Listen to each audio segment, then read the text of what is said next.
I have to be stuck at home with the boys because of you, Jessica.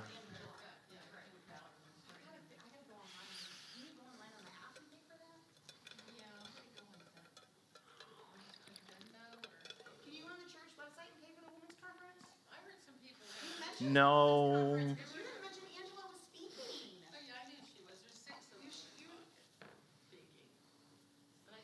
I should have mentioned that, huh?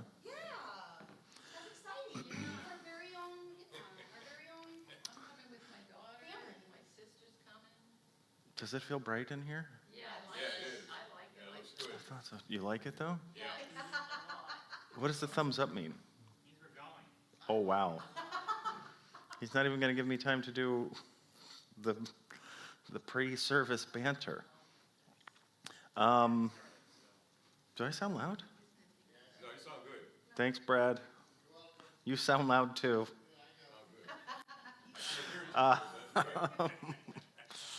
All right.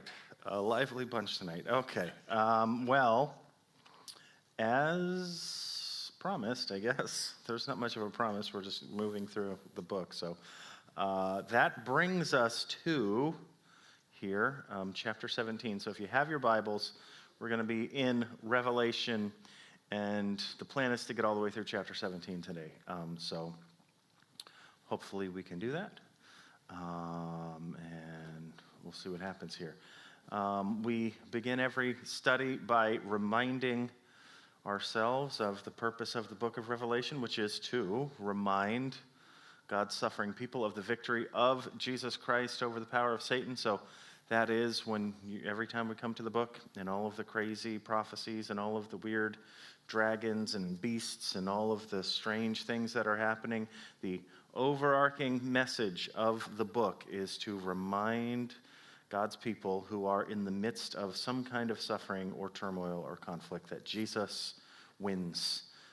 That Jesus wins the victory and he conquers the enemy. So this is painting a picture, a very poetic and artistic picture of the clash between the forces of darkness and the forces of light. And in the end, of course, the light prevails.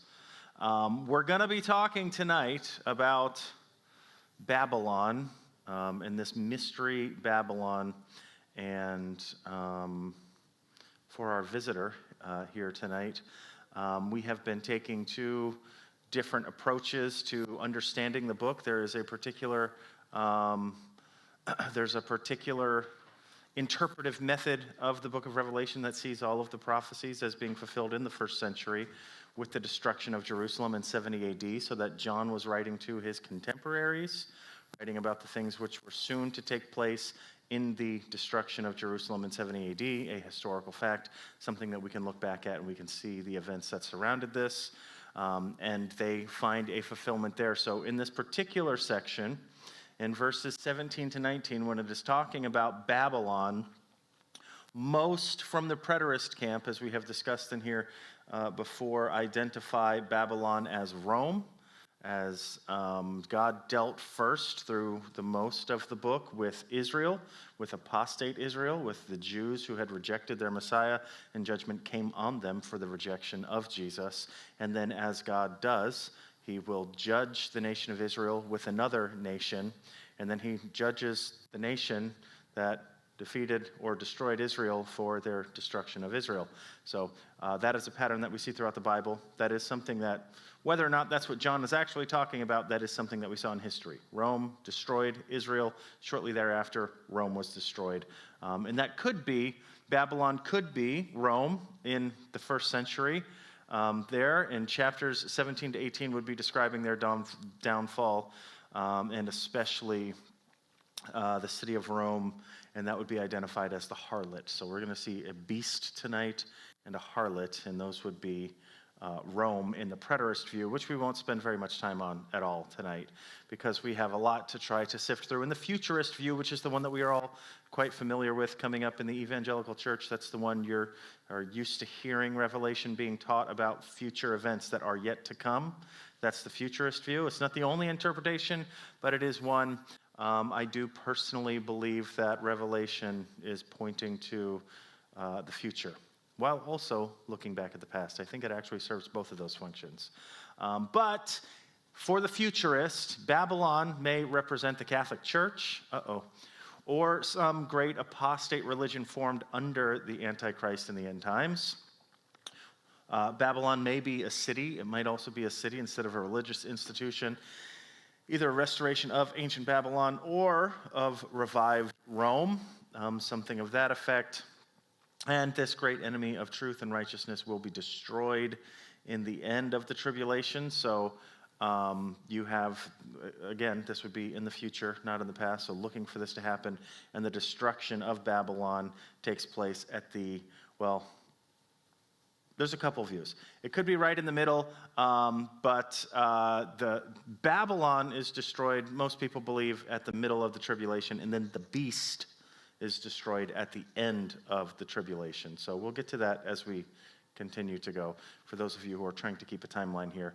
And then in chapter 19, which we'll get to in a few weeks, we have Jesus coming in riding on a white horse, the second rider on a white horse in the book of Revelation. Jesus. So,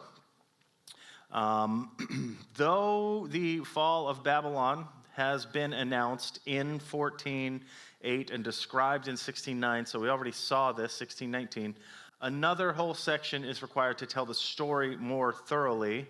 Chapter 17 to 19 reveal the destruction of Babylon in greater detail, the precursor to the marriage of the Lamb to the new bride. Appropriately, the chaste bride is contrast with the wicked city depicted as a great harlot. So, again, as we have talked about, we have these little asides throughout the book where Revelation can't be read chronologically from start to finish, really, no matter which interpretive view you're looking at. The events don't unfold chronologically as you read the book. There are these little moments where you have these asides. We just came out of chapter 16, which talked about the 7 bowls or the 7 vials, and in those 7 vials, we covered all of those at the last time that we got together. One of those is the destruction of the beast and the destruction of Babylon. Well, now we're reading about it again here in the next chapter and at greater length. So this is kind of an expansion. You actually see this in the book of Genesis. In Genesis 1, you get an overview of the whole of the creation. And then in Genesis 2, you get this little focused look in on the creation of man. And if you're reading it like it's supposed to be linear and chronological, then you have 2 accounts of the creation of men. Some people read it like that and actually get confused, and that's where they believe that Lilith character comes from. So anyway, this is kind of common, that you have these little flash forwards and flashbacks. And this is, to some degree, a flash forward and back. Because we're going to see it all again at the end, and we saw it previously, but we have it here in a snapshot. So here we go. Let's just get to the text, and hopefully it'll make more sense. It makes sense in my mind. I don't know if it's coming out appropriately. So we have the vision of the harlot is the first thing that we're going to see. We're going to have 3 main sections of this here tonight. We're going to move quickly so as not to go too far over on time. But it says this in Revelation 17 and in verse 1. One of the 7 angels who had the 7 bowls came and said to me, "Come, I will show you the punishment of the great prostitute who sits by many waters. With her, the kings of the earth committed adultery, and the inhabitants of the earth were intoxicated with the wine of her adulteries." Then the angel carried me away in the spirit into a wilderness, and there I saw a woman sitting on a scarlet beast that was covered with blasphemous names and had 7 heads and 10 horns. The woman was dressed in purple and scarlet and was glittering with gold, precious stones, and pearls. She held a golden cup in her hand filled with abominable things and the filth of her adulteries. The name written on her forehead was a mystery: Babylon the Great, the mother of prostitutes and of the abominations of the earth. I saw that the woman was drunk with the blood of God's holy people, the blood of those who bore testimony to Jesus. When I saw her, I was greatly astonished.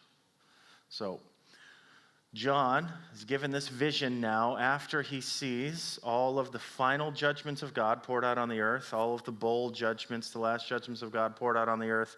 He's kind of looking and marveling over this kind of creature, this beast with this woman riding on the back of it, and he doesn't know what's going on. And this angel says, "Come here, I'll show you." And the angel takes him and then shows him, and John receives this vision of this woman on the beast. And there is a lot of contrasting going on here with God's holy people and those who have rejected God. We see, of course, the fact that early on in the book of Revelation, the first mention of anything being marked on anyone's forehead is not the mark of the beast, but it is God putting a mark on the foreheads of his people. And then, of course, the Antichrist impersonates that. We have also the chaste bride of Christ, who is pure and holy, being contrasted with this prostitute, with this harlot who, presumably not chaste and holy. I guess I don't really need to describe it any more than that. And this is the way that it goes. These two cities, Jerusalem and Babylon, and there is kind of a good version and a bad version of almost every picture that we have in the book of Revelation, and this is another one of them.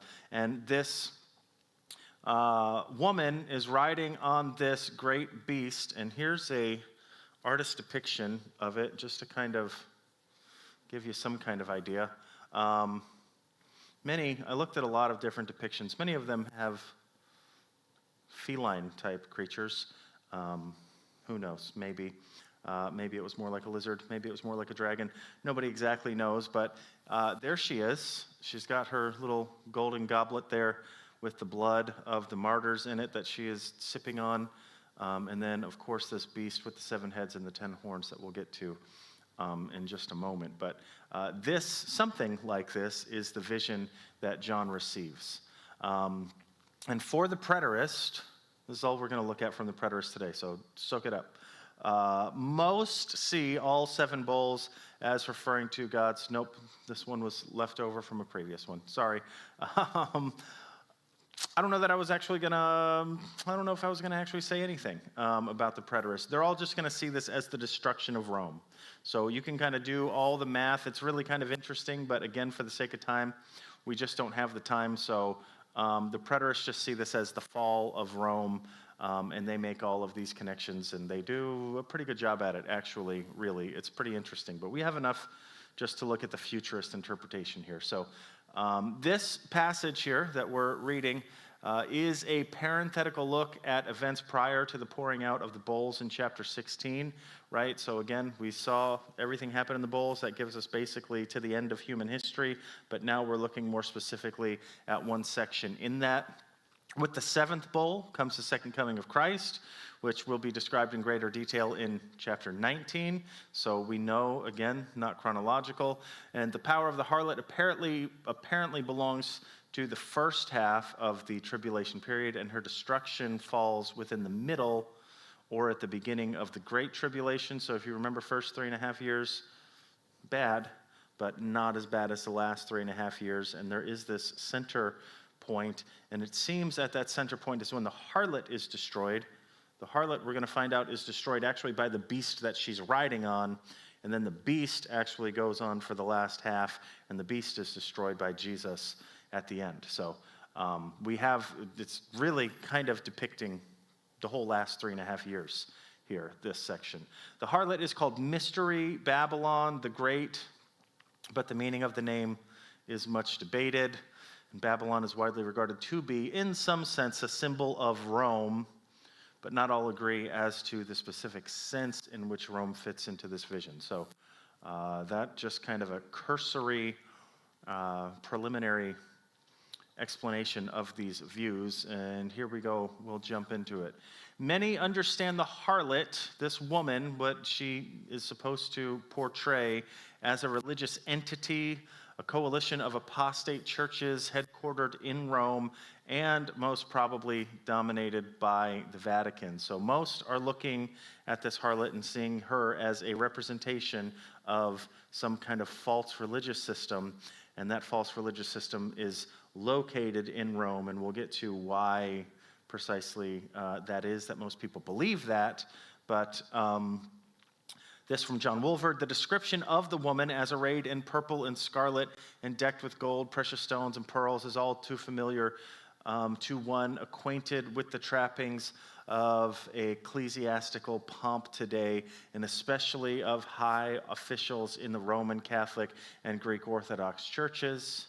It has been noted by many writers that the inequations, oh man, should have practiced that one, and pagan rites of Babylon crept into the early church and were largely responsible for the corruption incorporated in Roman Catholicism, from which Protestantism separated itself in the Middle Ages. So essentially what he's saying is we're going to actually see some pictures here in a little bit of why some of this imagery points to the Roman Catholic Church. But the Roman Catholic Church, by and large, this is not any kind of indictment against the people who are Roman Catholics themselves, but the Roman Catholic Church is steeped in all kinds of paganism.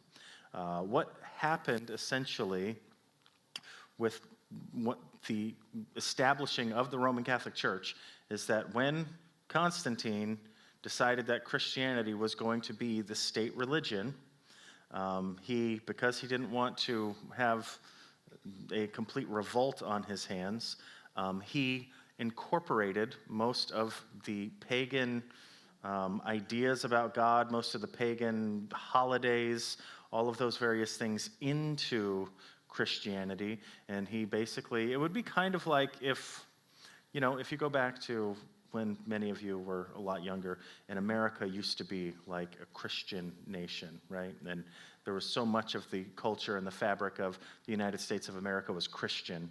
And then you get a president who comes in and says, we're going to be a Muslim nation now. You could see how the whole place would go up in arms, right? Everybody would be like, oh, no, we're not. I don't know who you think you are, but you're not messing with our religion. Well, so it was with Constantine. He inherited a bunch of pagans, and rather than going to all of them and saying, we're all just going to be Christians now, what he basically did was said, you could keep your practices, you can keep all of the things that you're doing. We're just going to identify them as Christian now. This is why one of the easiest examples is most pagan religions are polytheistic. They worship many different gods.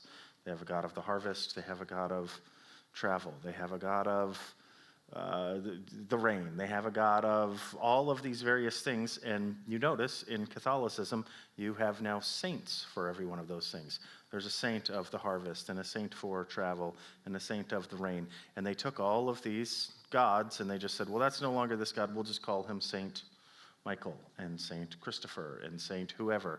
And now you have these saints. And if you have ever wondered about the Christian holidays and why there's all of this weird stuff incorporated with Christian holidays like Easter, the resurrection of Jesus. What does the resurrection of Jesus have to do with bunny rabbits and eggs? How did that ever get in there? Well, it's because that was there first. The holiday of the spring equinox was about fertility. It was a fertility holiday, and they took Jesus and superimposed him over this fertility holiday. The same thing with Christmas, with the winter solstice. All of these things had nothing to do with Jesus. Christmas trees and holly and mistletoe and all of this stuff. Where does all of that come from? It comes from paganism. And that's just some of the evidences that are left over. But of course, at a deeper theological and spiritual level, there is a whole lot that goes into some of the misguided theology of the Catholic Church. The veneration of Mary is one of those things, where Mary is venerated and prayed to. And that comes from paganism too, because in most pagan religions, you have a goddess, a mother goddess, not a father in heaven, but a mother in heaven, the queen of the universe. This is even mentioned back in Jeremiah. God rebukes the Israelites for worshiping the queen of heaven. The queen of heaven is the same name that they give today to Mary, that Catholicism just adopted a bunch of paganism and Christianized it, but still at their core, and this, a lot of the go back to the Protestant Reformation, the fact that they were trying to keep the truth and keep the scriptures away from the people so that only a select few had the knowledge and a select few had the power. This is all evil. It's all being backed not by Jesus, not by the grace of God, but by evil. And again, I don't say this as an indictment to everyone who practices Catholicism. There are many wonderful, wonderful people who practice Catholicism. There are many, maybe even most, I believe, that actually are saved, that actually are Christians. I've had conversations with lots of Catholic folks, and when you talk to them about the nuts and bolts of the gospel, how are you saved, where are you placing your faith, most of them give you an affirmative answer, where if they didn't tell you they were Catholic, you would say, you're professing the same thing with your mouth that I believe, so you may very well be. It's not mine to judge. I'm just saying, the fact that up in the upper echelons of the Catholic Church, there's a lot of corruption and evil going on. And then, it even works its way out when you look at the epidemic of the child abuse that happened in the Catholic Church. The call for celibacy from all of their priests and things like that. It's like none of this is biblical. And it all leads to all of these really, really bad things. So there's been all kinds of corruption and scandal and things like that in the Catholic Church. And then, of course, the Catholic Church, more than anything, has become a sort of let's just say they have a lot of political influence. It's not so much about the spiritual, but they wield a very heavy hand and a big stick on the world stage in a lot of ways. And of course, they are vastly wealthy. Lots and lots of money. So it kind of makes you wonder a little bit, what is the real end goal here? But lots of people see this harlot, and of course the idea of a harlot or a prostitute or something like that in biblical symbolism and metaphor always has to do with spiritual infidelity. That every time the Jews were worshiping other gods, God is saying essentially that they were being unfaithful. They were prostituting themselves. They were committing adultery. And that is on a spiritual level. So when it's talking about this harlot, the imagery that we have all throughout the Bible of adultery and of prostitution usually has to do with the spiritual sense. So that is why most people are making this connection. You see a harlot and you're thinking there must be something spiritual and religious going on here with this woman. This is some kind of religious institution. The evidence will begin to stack up pretty heavily against the Roman Catholic Church.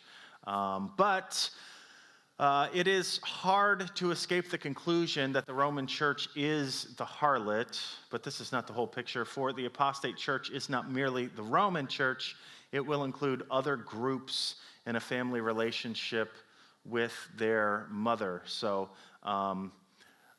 essentially what this is saying is there is somewhere at the head of this thing kind of Roman Catholicism, but it is incorporating all of these other sorts of religious systems along with it, so that there is going to be what many of you have heard talked about in terms of the end times, a one world religion. There's going to be one religious system. Well, there will be two. There will be Christians, and then there will be everybody else. And if you think about this, it's hard to conceive of right now how all of these various religions would all ever come together. It's very difficult to think like, how would Muslims and Catholics and Hindus all ever come together and link arms and say, we're all going to be on the same page? What would have to happen for something like that?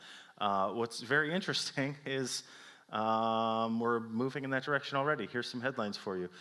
Vatican officials called to bring inter-religious ecumenical dialogue to grassroots. So there is this big push right now in the Catholic Church to bring religions together.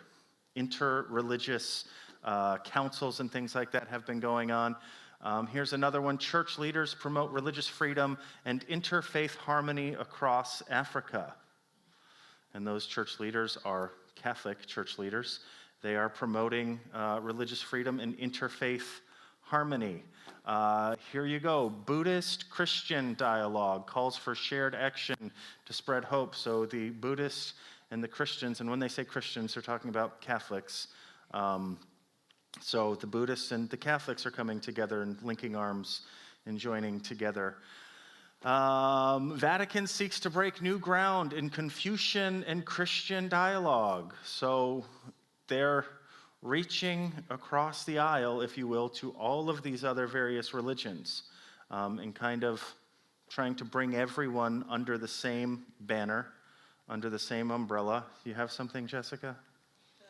The coexist bumper sticker Oh, that you yes. see that are all the different religions. Yes, I was actually going to put that in here, and I forgot. If you've seen the coexist bumper sticker, it has the crescent moon of Islam for the C, and then it's got the yin and the yang, I think, for the O, and the Star of David's in there, and the cross is in there, all of these other religious symbols, and it's saying we should all just come together and coexist. Difficulty is you can't really do that. We're not done yet. What is missing in the interreligious dialogue with Muslims? This is actually an article that is critical of, there you can see the Pope meeting with, I don't know who that Muslim official is, but they're saying what is missing, and essentially what is missing is that the Pope is not calling for people to actually convert to Christianity. And in this one, he says they're not baptizing these people. You can't welcome them into the church if they're not baptized. So it goes on and on. Here's another one. Senegal, Interreligious Council for Peace set up. So another one there. You have a Muslim faction there in Western Africa, and the Catholic Church is trying to partner with them as well. So this is happening all over the place right now. There are attempts to bring all of these various religions under one banner, and you can see the makings already of a one world religious system that is coming into fruition all around us. So, more about the harlot. Elsewhere in Scripture, the word harlot, when not speaking of an actual woman, generally refers to apostate Judaism. That is true, and alludes to the practice of spiritual adultery, usually including the worship of idols. So this, the point that I just previously made. The symbolism of spiritual adultery is not ordinarily used of heathen nations who know not God, but always of people who outwardly carry the name of God while actually worshiping and serving other gods. And this, of course, if you're talking about all of the religions in the world, you also have Judaism that you have to kind of bring into this mix. And then it's like, the Jews? The Jews are going to be a part of this too? And for those Jews who deny that Jesus is Messiah, and there's a whole lot of them. When I was in Israel, I met lots and lots of them. Almost all of them don't believe in Jesus. They don't believe that Jesus is God. They don't believe that Jesus is their Messiah.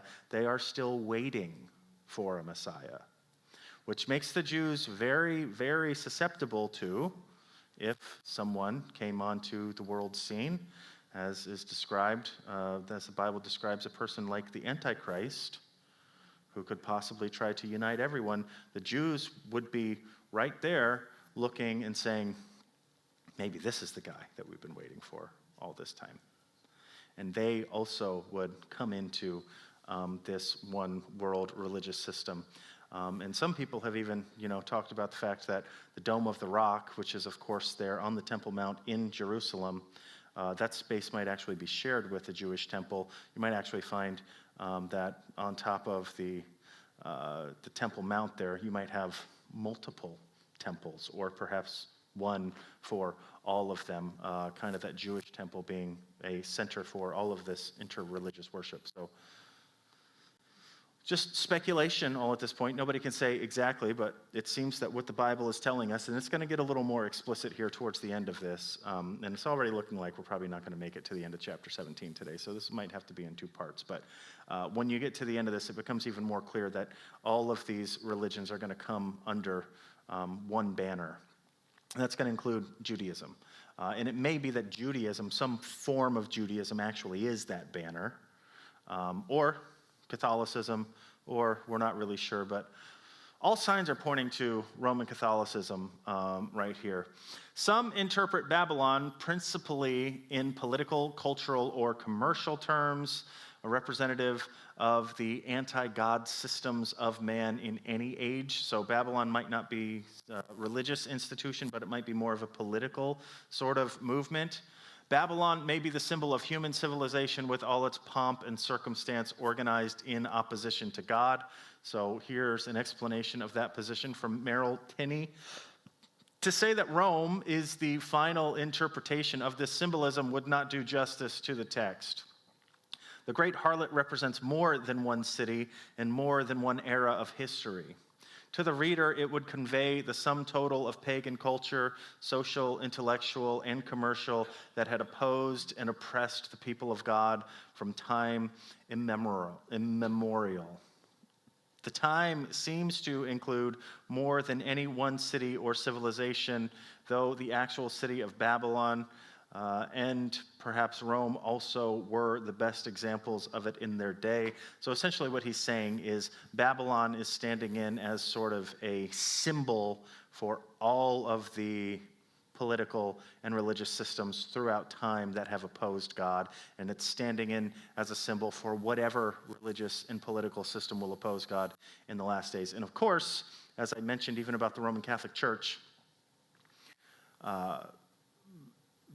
religion and politics very often get mingled when they should not. And this is, of course, in the founding of this country, our founding fathers realized that when you mix religion in politics or the church and the state, that bad things can happen. So we try to maintain a separation of those two entities. And when the two of them come together, and that's essentially what happened, that is what has happened with, even before Constantine, long before Constantine, people who want to have power realize that there is great power in religion, that religion holds great power over people, that people's faith motivates them and compels them and drives them to make decisions, and people's faith will cause them to give up their own lives. People will die for their faith, and that's powerful.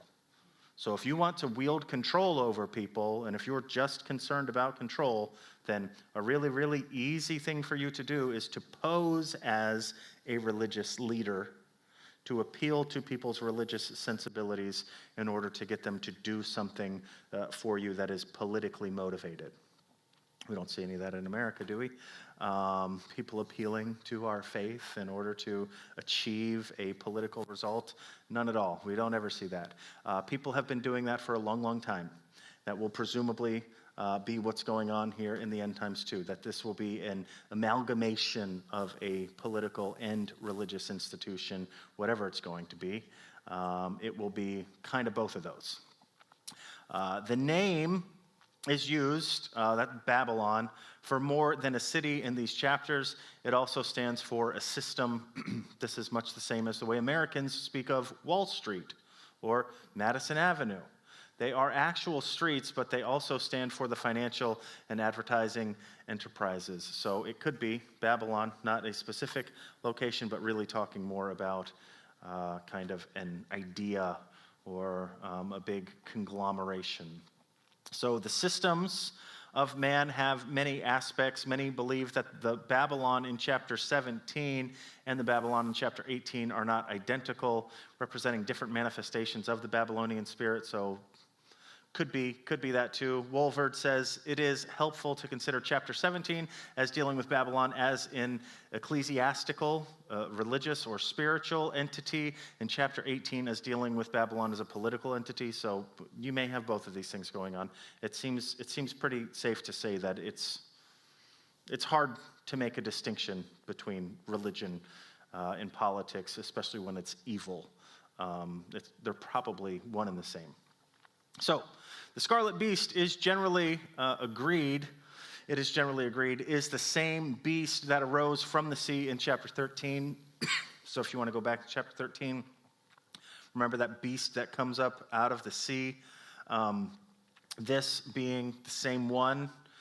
Clearly, the harlot and the beast are not identical, since the woman here is seen sitting on the back of the beast.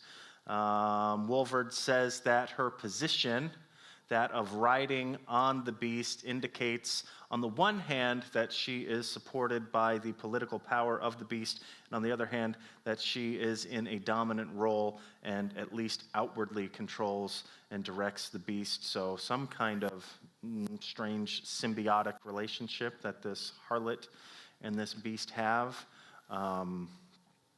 working together, at least for now. The startling feature of this scene is that the harlot is sitting on the beast, indicating that she will have power over the man of sin. This event must occur during the first part of the tribulation, before the man of sin overthrows religion and requires everyone to worship him. So the beast we are going to understand that the beast is actually the Antichrist. And this woman, this religious system, seems to have some kind of sway over the Antichrist, at least for some time. So he presumably rises up maybe out of this religious system and is still kind of under the influence of its leaders, until the beast turns on the woman and then kills her, which we're going to read about here in just a minute. But the woman in the vision is drunk with the blood of God's people. This may be a reference to Romanism, the Inquisition, the torture chambers, the countless victims who were burned to death and cruelly tortured. The unspeakable horrors of centuries of violence and murder come to our minds as we read this description. So we have essentially seen bloodshed at the hands of Romans, and whether that be the Roman armies or the Roman Catholic Church in the time of the Inquisition and all of that, you can see a connection there. But returning back to verse 4, we have the woman. She's dressed in purple and scarlet. She's glittering with gold and precious stones and pearls, and she held a golden cup in her hand filled with abominable things and the filth of her adulteries. And this is one of the indicators that points a lot of people to believing that this is the Roman Catholic Church, this description here, because it says that she is dressed with purple and scarlet. And very interestingly, the principal leadership roles in the Catholic Church, that being the cardinal and the bishops, are dressed in, well, purple and scarlet.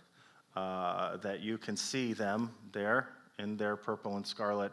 And when it says that this woman, this harlot, this false religious system is adorned in scarlet and purple, well, I mean, that's kind of interesting. It's just kind of interesting that's the case there. And then she's got this golden cup in her hand too, and every time the Pope offers, a Eucharist and a blessing there, you have this picture of him with this golden cup. You can find golden cups all the time, and of course, it's supposed to be filled with the fruit of the vine, wine, or juice if you're Baptist, and that's supposed to represent the blood of Christ, but in a mockery of Christianity and a mockery of Christ, it is not full of the blood of Christ, which we remember for salvation, but it is full of the blood of the martyrs, those who have given their lives for Christ. So a lot of imagery, and that's not all of it. You might be saying, Sounds like a stretch, Pastor. We're not done yet.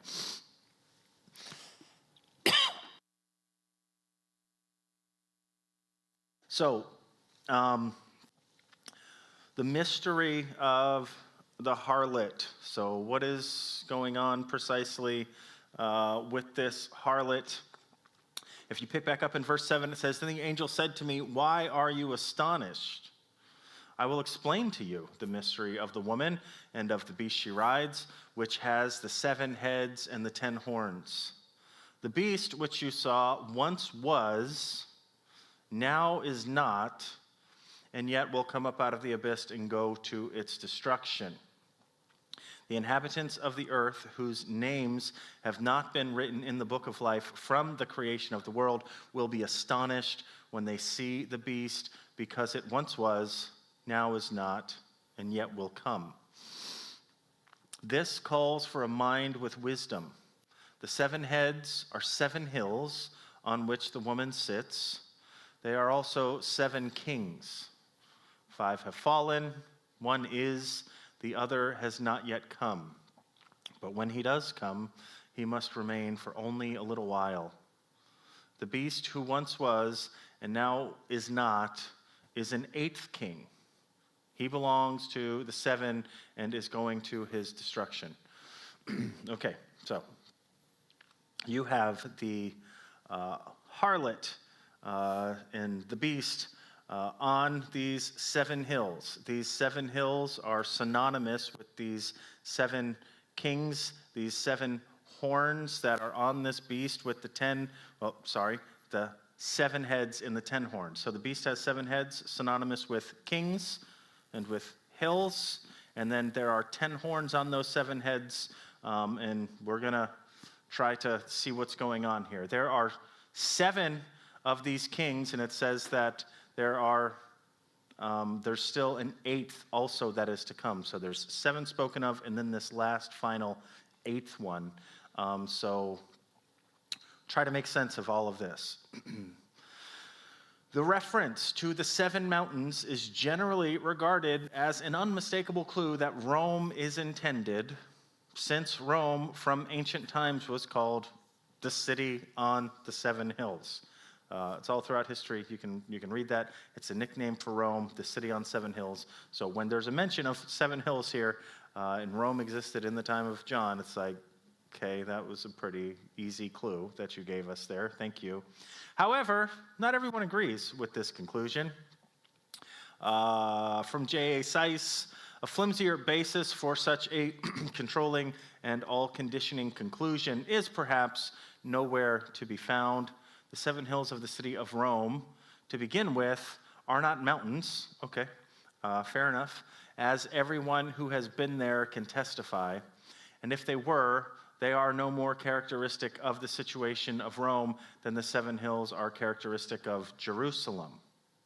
But the taking of them as literal hills or mountains at all is founded upon a total misreading of the angel's words. So he says there is more. Again, we see symbolism all throughout the book of Revelation. The number 7 is used quite a lot of times. 7 not always to indicate a literal number of things, but a symbolic number, and 7 being the number of perfection. So this may be alluding to the perfect corruption of this thing, this institution, this city of Babylon. But I mean, that it was called the city on 7 hills, and hills and mountains can be conflated as kind of one and the same in the ancient world in particular. So not everybody agrees, but nonetheless. The 7 mountains being described also are 7 kings. So it's 7 mountains and 7 kings, which is interesting. May not imply literal mountains, but empires which have risen in succession in history. The 5 that have fallen in John's day would thus be Egypt, Assyria, Babylon, Medo-Persia, and Greece. So all of those empires coming before the 1st century in the time of John, and the prevailing empire in the time of John, of course, is Rome. Rome would be the current or sixth empire. The seventh is not yet come. So in John's day, the seventh would not yet have been there, and presumably there is one to come. So again, from J.A. Seiss. By these seven great powers, then, filling up the whole interval of this world's history, this harlot is said to be carried. So she's carried on essentially the power structure of the whole world throughout history. That all of the evil empires of the world are essentially pictured in this beast, and that is what the woman is riding on. On these she rides, according to the vision. It is not upon one alone, nor upon any particular number of them, but upon all of them. The whole seven-headed beast that she sits, they were each and all the lovers, supporters, and defenders of organized falsehood in religion, the patrons of idolatry, the foster friends of all manner of spiritual harlotry. So what he's saying, and it's a reasonable point, she's sitting on this thing with all of these heads, and if it is that all of these heads, these seven heads, which are seven mountains, which are seven kings, are representing seven world empires that have stood against God throughout the history of time, well then we are to think about this more as kind of a timeless religious system or organization. But at any particular time, it is a specific one. So if it's a seven-headed beast and you go back to the time of the exile, well, it's the Babylonians. They are the ones who are currently filling that role in space and time. And of course, this, very interestingly, you have this vision that Daniel receives. And if you remember this, he gets this vision. And of course, Nebuchadnezzar gets this vision. Daniel interprets it. And Nebuchadnezzar is given this vision of this statue. And this statue is supposed to portray the kingdoms of the world, essentially, until the end of time. So what is missing from this statue would be the first two of those evil empires, Egypt and Assyria, because they have already fallen. So they're not included in this. So you could put Egypt and Assyria somewhere on there. But from that begins Babylon. Remember, Nebuchadnezzar has this dream, the big statue. You see it there with the gold head and silver torso. And then it has the bronze waist and the iron legs. And then it's got the feet that are mixed with iron and clay. And this is essentially what you have going on that John is describing. He's describing the last half of this, that you have these kingdoms which already were but are gone.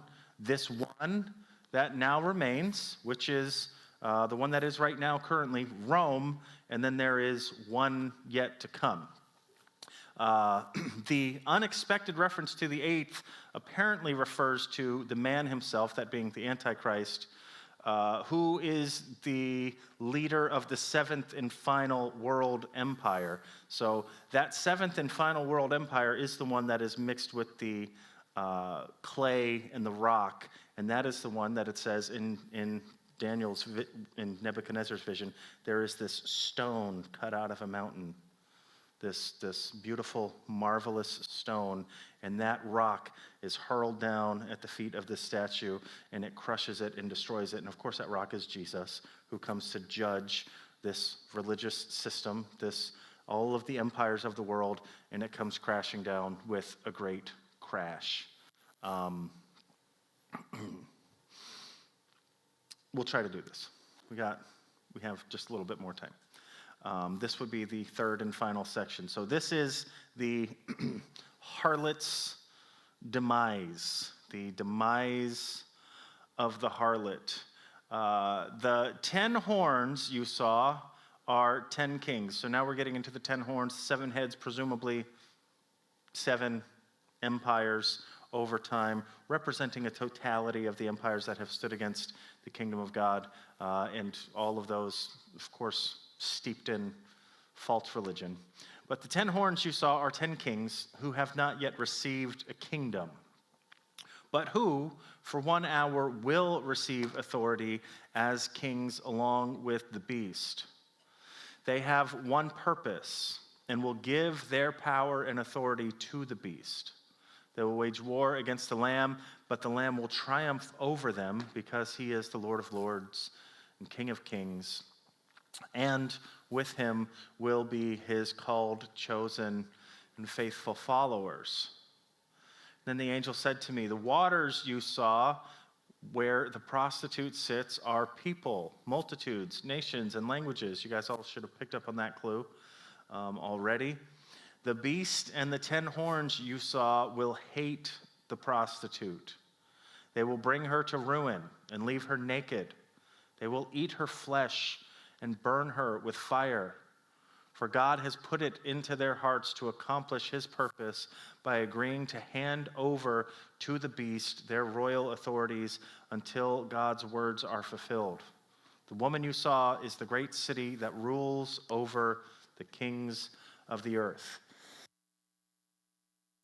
So, we've got 10 kings that are the 10 horns that have not yet received their power, is what John says. So that is presumably these 10 world leaders who are going to come into power at some point. It says they're given authority for 1 hour, not a literal 1 hour, but essentially what that means is a short amount of time, that for a short space and time, there are these 10 world leaders who all have power. They are granted power for the sole purpose to give all of their power to the Antichrist, to the beast. And then the Antichrist, with that power, turns on whatever the harlot is, whatever the woman is and represents.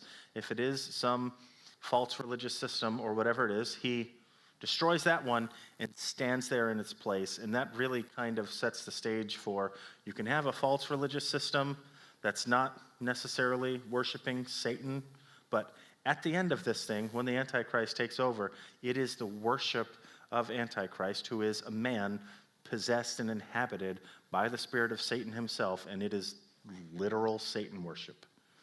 That he overthrows all of these others to sit in a place of spiritual authority himself, and all of the nations of the world worship Satan. That is what happens in the last days. And again, a falsification of the ministry and the work of Jesus, who was to call all nations unto himself and to bring salvation to all the nations and to the ends of the earth, that all people from every tribe, tongue, and nation would worship Jesus. And now the devil pulling off this impersonation and doing the same thing himself. Lots of corollaries between the ministry of the Antichrist and the ministry of Jesus. He basically just tries to copy everything that Jesus did. The beast's 10 horns represent an equal number of kings. 10 horns, 10 kings.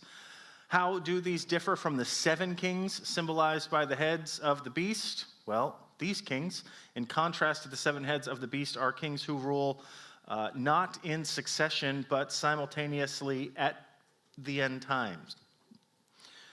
By comparison with chapter 13, it will be seen that this is the form of the Roman Empire just preceding the world empire.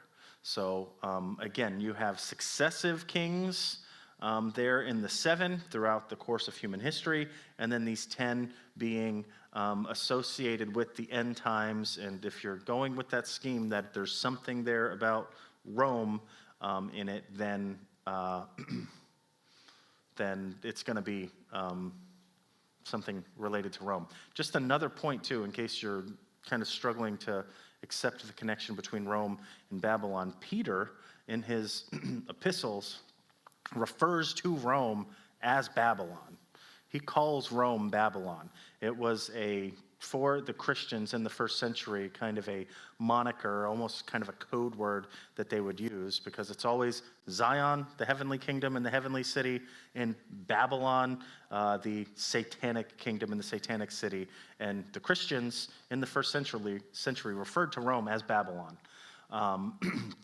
in Peter's writings.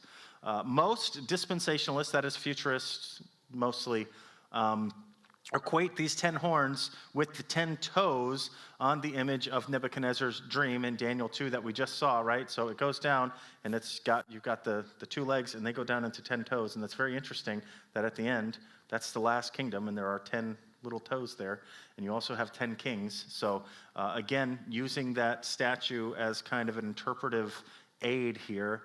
The 10 horns of the fourth beast that Daniel saw rising from the sea in Daniel 7. Daniel basically sees essentially the same beast that John is seeing here. They are confederate with the beast and will ultimately be made to make war with the Lamb at the Battle of Armageddon. This war, of course, will be won by the Lamb, since he alone is the victorious Lord of Lords and King of Kings. Ryrie says Christ's titles, King of Kings and Lord of Lords, are especially significant in light of the lordship the beast will assume over these kings. So, right, Satan takes control over Satan takes the power of the 10 kings of the world. And then, of course, it's like, well, Jesus is still king of you, buddy. So, nice try. And the waters upon which the harlot sat are next defined as peoples, multitudes, nations, and tongues. This has been the imagery throughout the whole book of Revelation. Every time we see the sea or the waters, it's always nations. Rome could be said to be seated on many waters in the sense that she drew her strength and sovereignty from her conquest of many nations. But it will be even more true of eschatological Babylon, who will seduce all the world to worship that which is not God. So, again, we kind of already covered this point. The Roman Church, even now, can boast of her children among all nations. She gets her support from the whole world, and when she gets her revival, she will have a still greater dominion. The kings of the earth then yield once more to her spiritual fornication. And if it is indeed the kind of Roman Catholic Church that is pictured here, and again, we've been kind of talking about, what could bring all of these various world religions together, and I've talked about this in here before, but this another fun fact. Pope Francis says that he would baptize aliens. Who are we to close doors? He says. So the Roman Catholic Church not only opening its doors and extending an invitation of peace to all of the other religions in the world, but they are also, hypothetically, extending peace and acceptance to other entities, should they exist. Now, I was going to do a whole little excursus on aliens. A very, very fascinating conversation. It used to be something that pretty much everybody scoffed at. Oh, aliens, come on, that's crazy. Little green men in spaceships, come on, get out of here. But more and more scientists, mainstream scientists, respected in their fields, are saying, well, yeah, there has to be. There has to be other life out there. The universe is too big. The universe is infinitely large. There has to be. If you're a naturalist and you believe that we all got here by random chance and by evolution, and that this is just some hiccup of the universe that made us, basically, well, if the universe is infinitely large, then there should have been other hiccups somewhere else, and there should be other life somewhere else. And we hear more and more all the time that there must be life out there somewhere. I think it was, wasn't it Ronald Reagan? There's that soundbite of Ronald Reagan who says that all of the disputes in this earth, all of the fighting and the war that we're having would all be thrown aside very quickly if some visitor came down from some other planet. If we realized all of a sudden that there's other civilizations out there, then all of a sudden, really quickly, you're looking around at your fellow human, and you're thinking, maybe we're not all that different after all. Maybe those are the different guys. And then, of course, the difficulty would be that if these guys are coming in from who knows where, and of course, just spoiler alert, you see in the Bible physical manifestations of demons all the time. In the ancient world, people were steeped in religion. People were steeped in spirituality. So that if you saw some weird thing that didn't look quite human, you would think that's a spirit, right? That's some evil spirit.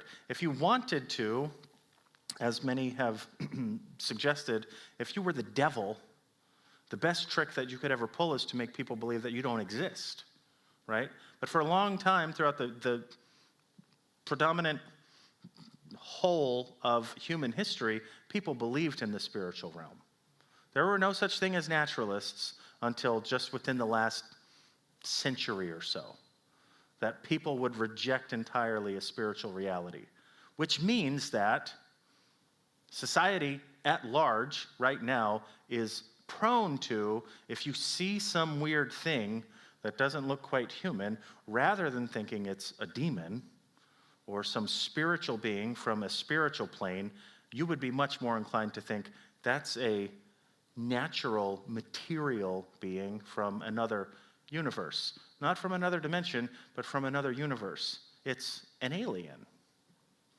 And if you wanted to pull off a really, really clever deception, if you were the devil, you wanted to trick a whole lot of people, I would say landing a UFO on the White House lawn and having a bunch of demons come out masquerading as aliens from another planet, telling you, we know all of the mysteries of the universe. We can travel across the whole universe.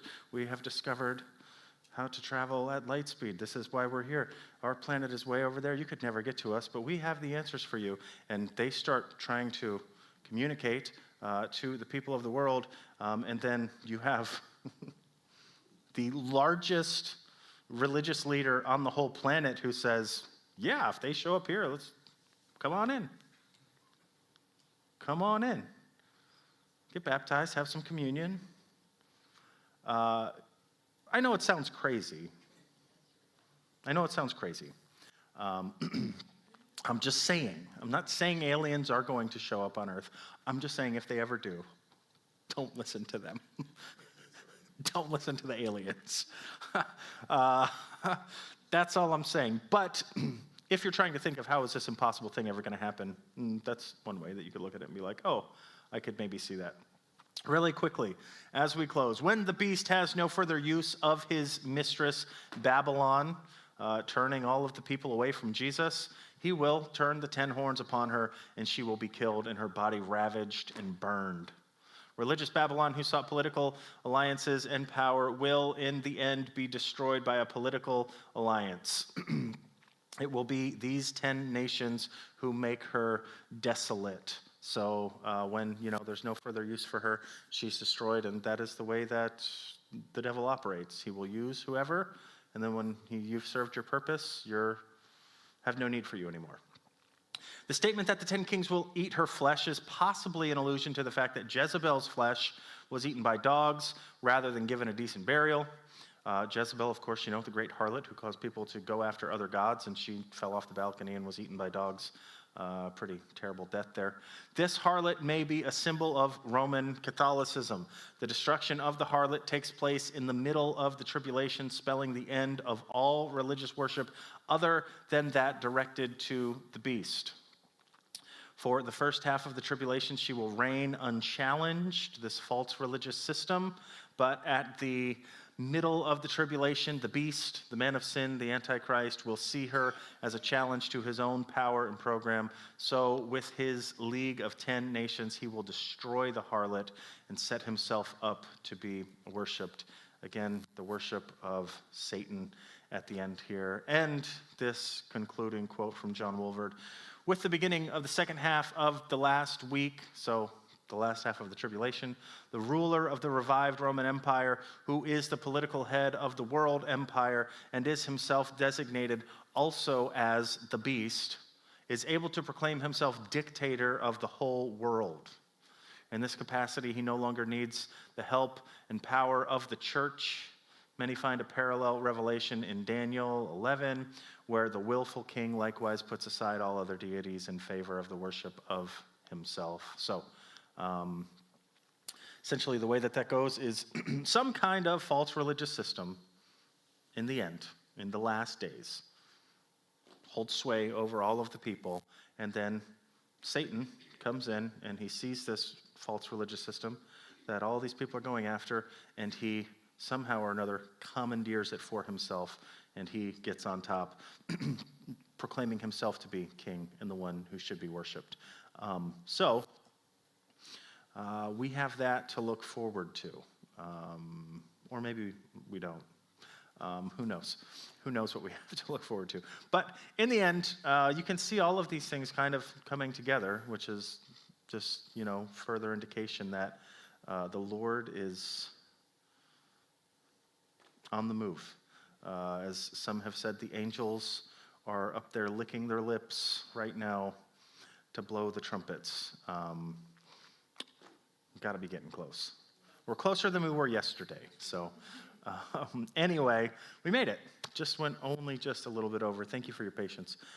Let's pray, and we will go. God, we thank you that you are King of Kings, God, and Lord of Lords, and we thank you that no matter what happens on this crazy, messed up earth, full of fallen, sinful human beings, God, going after their own desires, God, going after whatever things make their hearts happy, that you still sit enthroned above the universe, God, that nothing is beyond your control, and that no enemy, God, can stand against you, that there is no one who can come against you. They might fight, God, and do their worst to any of your people, but we know, God, that death is just a victory for each and every one of us, and we look forward to the day, God, each and every one of us, that we depart from this world, and whether that's at your coming, God, and you call us up to be with you,